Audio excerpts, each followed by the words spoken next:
Chaos Code is very old school, despite the fact that it is a brand new fighting game. It might remind you of some older fighters, namely some SNK stuff like King of Fighters, Fatal Fury, that kind of stuff. And it also has some elements that we've seen in Street Fighter games as well, some very colorful characters, some amazing pixel art. Marissa, what did you think?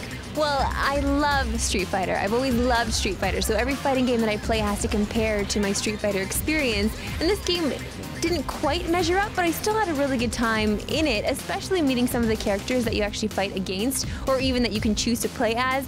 Like the wrestling chef, holy God, did he ever have my number? He had my number every single time. He just throws an entire table full of food at you? Yes. There are some crazy attacks in this game.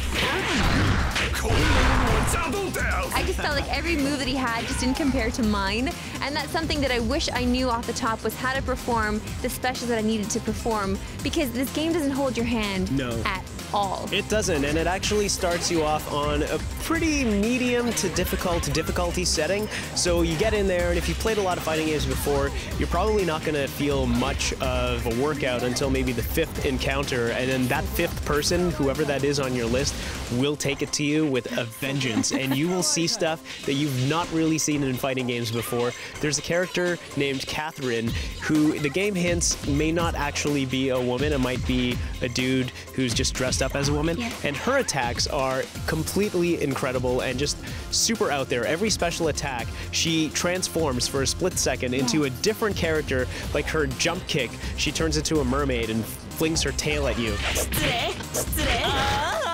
So many different fighting game mechanics all crammed into Chaos Code. It almost is chaotic in a way. It is. It's really chaotic. I found that I was doing a lot of button mashing, just trying to combat whatever enemy I was up against, because I felt like they were throwing so much at me at once, and I had to turn the difficulty all the way down. And I was still struggling, but I wanted to keep going. A nice addition to this game is not only do you choose your character, but you also choose 2 super attacks for that character off the top, and then you choose what their walking stance is going to be. So they could have a bounce or they could have a run, and that factors into how they play. So even though you might pick the same character, you could change whether they're a leaper or a runner, and that changes the way they feel and they play when you're being defensive. Right, and you don't realize how much it actually comes into play when you're playing the game. I would just pick the top one all the time, just because I felt like, hey, that's the way the game wants me to pick it, because they're the first ones on the list, so I'm just going to try these ones. But as soon as I switched it up, it just completely changed the game for me.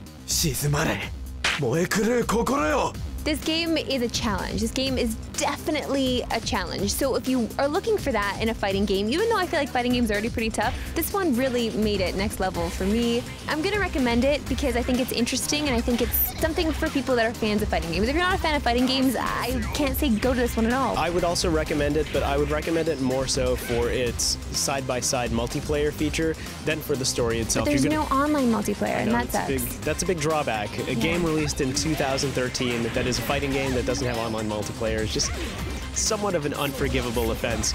That said, I'm still going to recommend this one. Marissa, what are you giving Chaos Code? It gets a 7. I'm going to give it an 8.